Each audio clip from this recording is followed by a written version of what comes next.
Hello, everyone, and welcome to the next Meet the Author podcast. We have with us Rachelle Bryant, passionate storyteller and best-selling author. Rachelle is dedicated to empowering others to share their voices with the world, and she never does it lightly. She literally lives with the mantra, tell your story, in big ways that show up every single day of her life. And now, in the midst of the launch of her next personally curated book, Rising Relentlessly, which pre-sales begin on April 8th, we want to pause and we're going to celebrate the 1 year anniversary of her debut memoir, Expiration Date Unknown. Because when Rachelle decides to blaze trails, she doesn't hesitate to go first. To know Rachelle is to know that she does every single thing with intention and without expectation, and this book is exactly that. It's an invitation into a space so lovingly and intentionally and phenomenally crafted that if you missed the launch a year ago, we're going to invite you into the magic with us all over again. So, Rachelle, welcome and happy anniversary of 1 year of being a published author in your own book. That is so crazy. I can't believe that so many things have happened in the last year and it's Hmm. still not sitting with me yet. So I don't even know what to feel right now. But thank you for the beautiful introduction.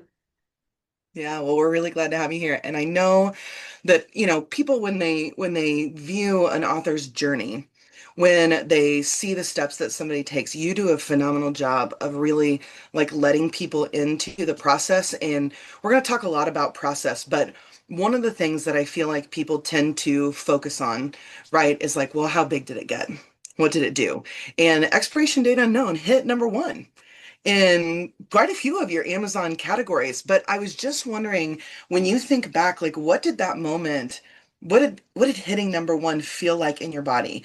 And then to kind of help people bring people back, like what did it represent that had nothing to do with the ranking? What did it represent beyond that ranking in and of itself? Oh, what an amazing question. It made me feel seen. I feel like Mm, that's kind of that I knew that I wanted to be in that space individually. I knew I wanted to continue to be in that space with others. I wanted to continue to invite people to enter their brave with their stories. mm, But like you said, I didn't feel like I could truly do it until I went first because mm, I wanted to be able to relate with other people on a whole different level of like what all of that felt like. So the fact that we were brand new, wildly free, totally brand new. We knew nothing, like we had no clue what we were doing. I was just on the heels of Rooted to Rise hitting number one. mm-hmm. So it was like hitting number one on the 11th of February, then hitting number one with my own book. I think it was like March 5th or somewhere around there in the pre-launch, and I didn't even know I had hit number one. It was Amy Hicks, our designer, that Mm-hmm. messaged me and said, Rochelle, good luck. You just hit number one. I remember I was sitting at the dinner table with my family, and I think I just bawled. Like the release of being seen on that level after pouring so much into that book leading up to releasing it. I mean, I kept Mm-hmm. adding things, changing things. You and James are such incredible editors, and I was still sitting with some of your comments, and I was still trying to step into different brave areas that I didn't feel like I was ready. And that was when I made the decision, do it even if you're not ready. Mm, Because the ready is in the doing. It's not mm-hmm. in the preparation. And that was a lesson that I had to take for myself so that I can encourage that and share that experience with others. But it wasn't hitting number one that really, really did it for me. It was Mm-hmm. having that, I finally finished moment. And James, being the publisher and everything, said, "Okay, are you ready? Like I'm sending it to the printers. I'm sending it to Amazon. I'm sending it to all the other platforms that we're on." And as soon as he hit that button, that's when I went, Mm-hmm. I can and only there's imagine. there's no other way to put words to it. It was like holding my breath for 46 years and then finally being able to go and not Mm, worrying about what people would think about me, that, my story defines me on so many levels, and that's okay. Our stories are supposed to define who we are. That's why mm-hmm. we go back into our childhood and rediscover where does this come from and what have you. But I knew that I was writing this book not only for our people in the kidney transplant Mm-hmm. spaces, but it was an audience for like everybody was the audience. Everybody can take something away from what my heart wants to say. Yeah, absolutely. Well, and so kind of on the heels of that, has publishing this book changed at all? The way that you see your diagnosis, your transplant journey, and even like your younger self or previous versions of you? I was able to let a lot go because Mm, in the writing there was a lot of processing, and I mm-hmm. really wanted to accomplish the second book by like now. I really wanted it to be kind of that same space. And I went to go try to write it from the moment that this book released. I was like, okay, well, I'm going to talk about the first 5 years. I was about to hit my 5 year anniversary, August of 25. And what I've learned is that I really need to slow down and I Mm, really need to process because I am an educator just by nature. I've always been that kind of mm-hmm. person. So I'm just so quick to like want to educate and share and, be in those spaces with people. And I think that through giving myself permission to slow down and be the student and the teacher within the same person is really important because I need to start learning what I'm teaching and really absorb Mm, it and really like live it better because my whole thing is about being authentic and being intentional. And I was realizing that I can be intentional in spaces where I'm teaching others, but sometimes I need to step back and be the student of my own passion.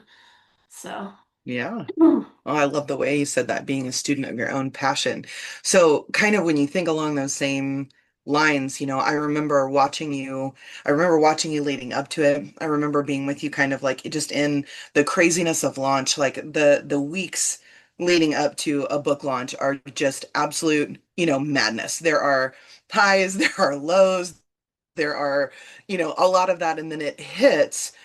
Right. And then there's this moment that like the excitement kind of fades a little bit, right? Like it's been out there and you were so successful with it when you were done. And I feel like you're kind of hinting at some of these things already, but what did you kind of have to reconcile internally about success, about your impact, and also about your identity as an author? Because I know that we've talked a little bit about this. Like, if you guys have not watched some of our other podcasts, she should have known that this question was coming in this podcast. But I mean, being able to sit in that space and know that you're not just an author of a memoir. I mean, you're an author that's now shown up in 4 books. Like it's a big Bucks. 5 books. Yeah. So it's a big deal. But how do you reconcile that success? And then what does kind of that impact mean? And how does it impact your identity as an author? I did know you were going to ask this question or something alluding to it. You know, I define success so differently from other people.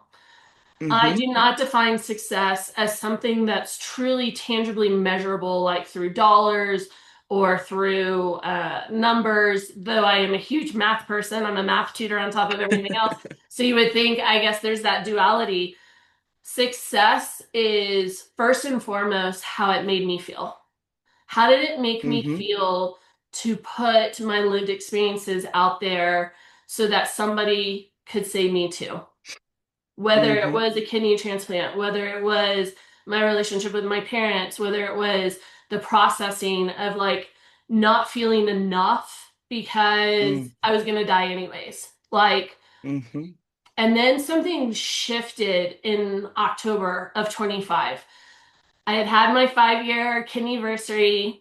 My son went off to college. Everything was like shifting. My husband and I were trying to figure out so many things professionally and personally. And all the things. And I finally gave myself permission to not step into every day going, well, that's okay, I'm going to die anyways. And I didn't realize I had Mm-hmm. like really lived that. And that was an authentic space too. And something Mm-hmm. I just woke up, and I'm the type of person that I don't need a lot of time to shift. When I tell myself I'm shifting, I just shift. I just wake up and say, we're shifting today. And with that, I'm still struggling to be in the space of authorship. I've written Mm-hmm. books with other publishers. I now write books, with our own publishing team. I don't know if I would call myself an author based on how other people see authors.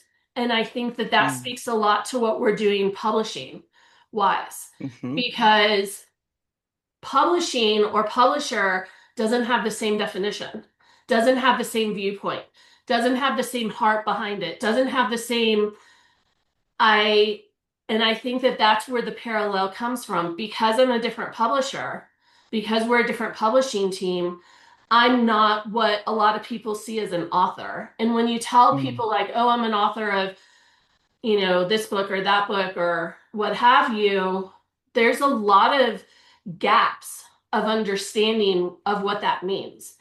Anybody can be an author now in terms of self-publishing, throw words into Amazon, whatever. Mm-hmm. But what is authorship really, to me, is about telling stories, setting them free, Mm-hmm. and letting them hit the hearts of the people that they're meant to be attached to. And I think it's so important. Like if a friend says, "Hey, I wrote a book," just get it, read it, and see that person maybe in a different space than you've been able to see them, because you're entering a space with them that isn't something you just do on a daily basis.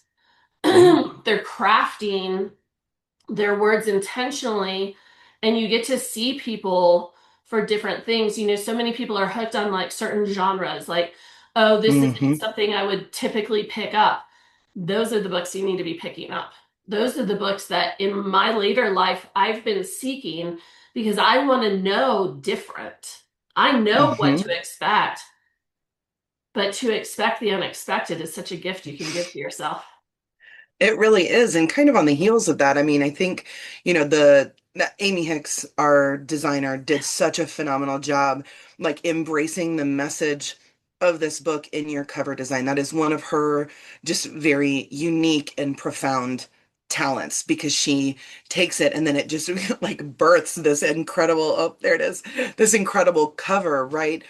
And also, one of the things that I know you and I have talked about, right, is that as beautiful as that cover is, because it is, I like ironically a heartbeat of your kidney story, right? And it has all these branches and this beautiful growth that comes out of it. But this book is not only for people who have been through or dealt with somebody who has had an organ donation, right? It's not only for those. So when you think about, this inviting people to step into something different, let's say that somebody has absolutely no experience with this and there's nothing like this on their horizon. Why do you think that this story still resonates so deeply with people? Because it does. It absolutely does. It was really written as a journey into the most pivotal moment of my life. And Mm-hmm. so I started at a certain point. I started at the diagnosis. And then, thanks to my editors, I went further back, because you really have to understand the history of an individual in its entirety, of why they felt certain ways or why they made certain decisions or why they see the world in a certain way. And I think that for me, so much of having polycystic kidney disease, being told I was going to need a transplant, all of that defined me in every single area of my life without me even knowing it, until I Mm-hmm. got the chance to say yes to myself and take myself through the journey of going, oh, wow, like this had nothing to do with kidney stuff at all on any level. but it defined who I was and how I was making decisions and how I was mm, continually saying yes to everybody else and always mm, saying no to myself because I got it stuck in my head because of some words that a doctor said that mm, live life to the fullest until you're 40 because then you're going to be dead. And that was my mhm, expiration date. And there's something, I didn't have the support system to process that. And that's mhm, huge. And that's a message I give in my book. I didn't have the mhm. support system of, no, like this is not going to define you. This is, and you'll read all about that in the book and the next book as well, because I process that more. But really, it's just about, I wanted everyone who picked up the book to be able to be seen Mm, for themselves in a space that there's a lot of spaces in my book that we don't normally talk about a lot. mhm. And we need to talk about those spaces more. Yeah. And it just really, when I wrote this book, my audience was everyone. hmm Yeah, which I think is a really special place to be. And honestly, I was on that side of things, right? Like I was in a place myself when I read your book that when I read it, I was like, well, I mean, I'm going to read it because I love Rochelle and I'm going to read it because I want to be on this journey with her and I'm going to read it because I'm interested in her story, right? And then I read it and I'm like, oh, wait, but that message has everything to do with me.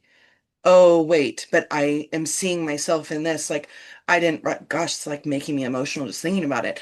Like, I didn't realize how much of my life had these ties and these connections even all the way to the fact like realizing that my own father had PKD that was undiagnosed.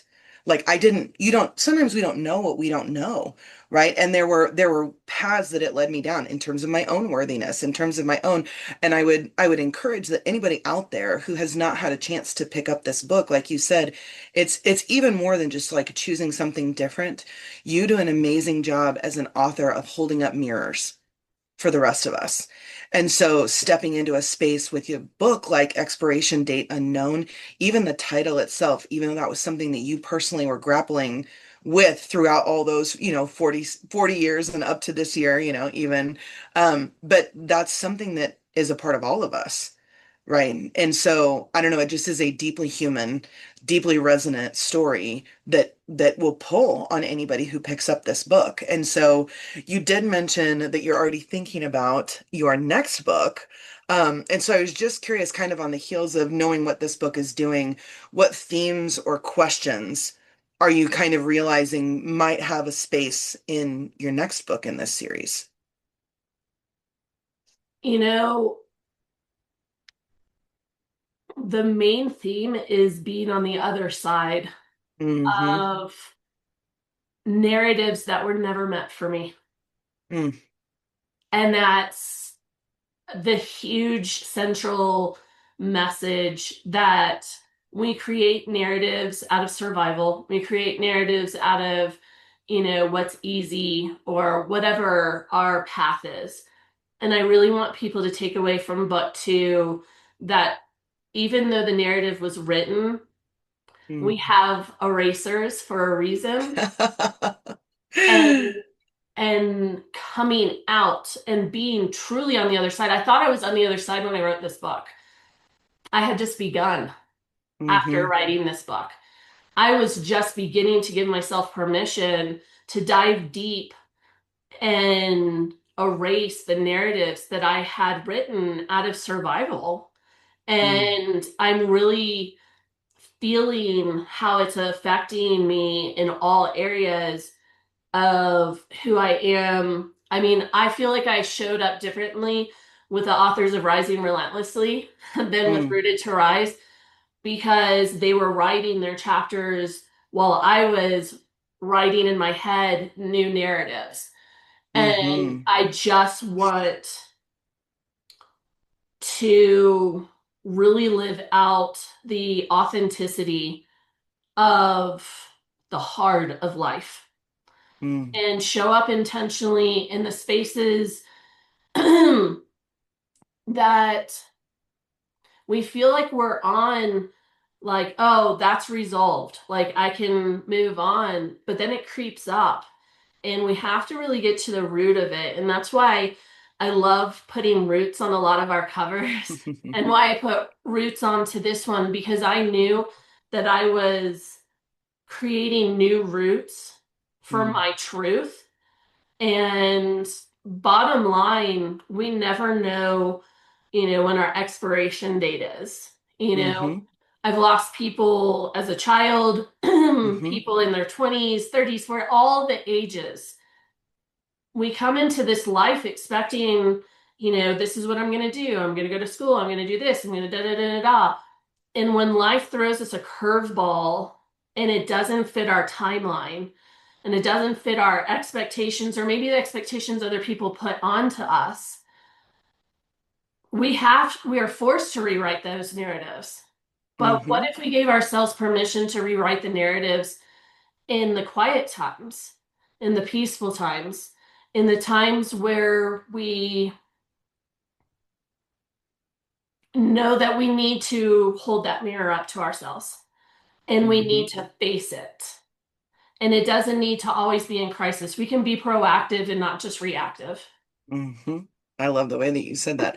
I also, you touched on, just the what this journey held for you, like as you were rewriting these narratives. And I feel like we've seen that show up in a lot of authors. Like one of the reasons that you went first is because you wanted to walk out that journey, not just in a chapter in an anthology, but in a book as a whole. And we're actually seeing a lot of our authors now who have stepped into saying yes to themselves in a singular chapter and are now saying, but wait, there's more, right? But wait, I have more to say, and I have something bigger that's on my heart and in my mind, and that's kind of driving my purpose here. And so, as we're kind of getting close to the end of wrapping this up, what do you feel like people need to know about saying yes to their voice in like a solo book, right? Kind of like saying, because that's a big, courageous yes to say something like that. And then what is it like to do that in a space like Wildly Free, where we have somebody like you who's gone first? I'd like to share, first of all, the space of a memoir because I see a lot Mm, of people say, I don't feel like it's enough. I don't feel like it's enough. I don't feel like it's enough. mm, Your life cannot ever be in one book. mm-hmm, If you have one message that you want to just focus on that one message, then that's one thing. But what I see so many people saying is, I'm writing a memoir, but I know that there's more. But the da da da. As soon as James clicked the send button, I knew there was more to write. mm-hmm. Memoir doesn't mean one and done. No book means one and done. And I think that with Wildly Free specifically, we give people permission to do it messy. As Mm-hmm. publishers, I don't want to tell people you have to do it one way. I want people to realize that writing is something, if they're choosing to do it, weave it into their current life. We had authors in our last book that had so much life happen to them. And I tell everyone, as a curator of anthologies for Wildly Free, life is going to hit you in ways that it's awful. We've had deaths, we've had separations. We've had children issues. We've had people with health issues. We've had everything, like everything you can imagine, we have had happen with our authors. And I always make sure to tell them because life is what happens when you're busy planning it. That was a piece of advice I got when I first got married. Mm-hmm. And life is happening for you. Life is also happening to you. And as you're writing your own book, you need to understand that your message is going to bring so much light into the world that everything's going to try to dim that light. Whatever your Mm-hmm. belief system is, or whatever you want to understand of the energy of the world, as you are generating light, darkness is going to try to derail that. Mm-hmm. And showing up for yourself is not easy. Nobody can write a book and go, wow, that was so easy. Like, oh, I mean, think about Maya Angelou. She wrote so many different books because she wanted to speak to so many different people. Mm-hmm. She wanted to speak to people through poetry. She wanted to speak through people to people through novels. She wanted to, I mean, primarily it was a lot of poetry, but she wanted to get messages out to talk to multiple people. And not one time, because I had the honor of seeing her, not one time did she say it was easy. Because Mm-hmm. what needs to happen in this world is not easy. And having a support system like what we have with Wildly Free, not just with me, but with you and James and Nina and Amy Mm-hmm. and everybody else, is that we know it's not easy. Mm-hmm. And so creating realistic, goals together, not expectations, but goals. And that's Mm-hmm. really just to hold ourselves accountable uh, through the process because you can push a timeline back and back and back, but we know that it's on that other side Mm-hmm. where uh, the true transformation occurs. And I think that Yeah. there's so much to be said when people say yes and get hit and they do it anyways. Because Mm-hmm. half the battle is we've had what, 50 people in the last 2 years say yes and then back Mm-hmm. out. And are they backing out because they're listening to somebody else? Are they Mm-hmm. backing out of their own true fear? Or, and so stay silent. Mm-hmm. We'll work on the marketing from day one. But during that processing of saying yes to yourself and all of that, I really encourage people to not share with other Mm-hmm. people because even the people with the best intentions will help you talk yourself out of something as transformational as this. Mm-hmm. And it's not their journey to walk. Yes, Mm-hmm. like invite them to walk it out with you, but it's your journey and it's your calling and it's your heart tug that's Mm-hmm. happening. And you need to like honor that and make sure that it's after your yes that then you can share with people because you've already said yes.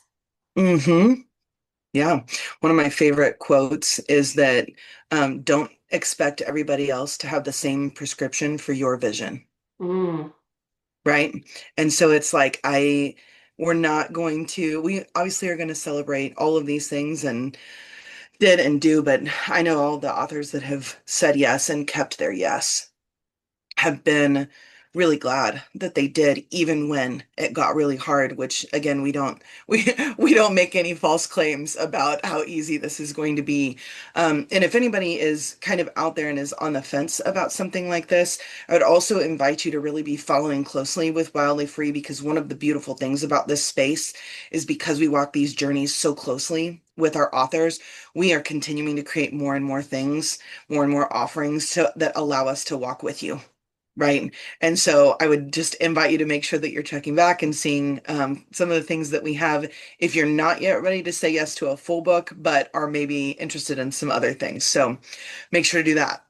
As we're wrapping up, I just really want to ask you one more question, and I want you to think about it in terms of our audience who's sitting here and they're watching, and they maybe are not necessarily realizing the impact of even just the title of your book on their lives, but I know that you're living it every single day. You didn't just publish a book and say, "Yeah, great, I did that," and walk away. It's something that you're continuing to embrace, which, to go back to one of our earlier questions, to me is true authorship, right? Is stepping into the words that we create and choosing to live them and live them in big ways. But if none of us really truly knows our expiration date, then what does it look like for you and for them right now to stop postponing their lives and choose to live it on purpose? what a powerful question. Step into all the things. Mm, we are so conditioned to believe that there's one way. And I think Mm, that that was such an inspiration for Wildly Free. mm, I invite people to understand that stepping into a wildly free space is exactly that. There's not going to be a perfect structure. There's not a one size fits all. There's not going to be a time that's perfect. There's not gonna, if you want to write a book, write a book. mhm, You know, who cares how you do it? Who cares, about any of that? Because the feeling of accomplishment of seeing yourself is the greatest gift you can give yourself. We are mm, so focused on, is that going to make somebody happy? Is that going to make somebody see me? We're always focused on the behaviors of other people. mm, But what about our behaviors? How are we showing up mhm, for ourselves? How are we, giving ourselves the attention we need? mhm, And that's such a hard place to like really be truthful about that. If you look at us as a society, it's like, are they seeing me? Are they seeing me? Are they clicking? Are they clicking like? Are they buying my book? Am I number one on Amazon? Am I da da da? There is no greater gift you can give to yourself than to sit in spaces that are hard, mm. vulnerable, joyful, happy, and just do it anyways. Because at the end of the day, when I wrote this book, and I wanted to say this earlier, I wrote it as though if anything were to happen, I Mm, felt like I left my message in the world. And now I get to write more. mhm, Another book was curated out of it. And mhm, I really live with life with the get to mentality. mhm. And I wish more people would adopt shifting from I have to I get to. It's so And I know beautiful. that that's so difficult with like mental health challenges and all of that, Mhm. but you ultimately get to wake up and say, I get to. And if it's something you feel like you have to, stop showing up in that space. That's not meant for you. Have to is not meant for you. Get to is such a better place to be. It is. That is so beautiful. What we know at Wildly Free Publishing is that storytelling is powerful and you live it all the time. And as we're wrapping this up, I just would invite everybody to say yes to first and foremost going to grab a copy of Expiration Date Unknown, because if you haven't read it, I promise that you're going to be impacted in the most positive ways by it. And also, if you are currently in a space where you are not saying yes to your voice, to your story, to your legacy, and to your impact, we would invite you to come here with us because we get to be in a space just like what Rachelle was talking about, where everybody here gets a chance to tell their story. Grab a copy of Expiration Date Unknown. Rachelle, thank you so much for an Thank amazing you. podcast, and we will catch you guys on our next episode of Meet the Authors. Bye, everybody. Bye.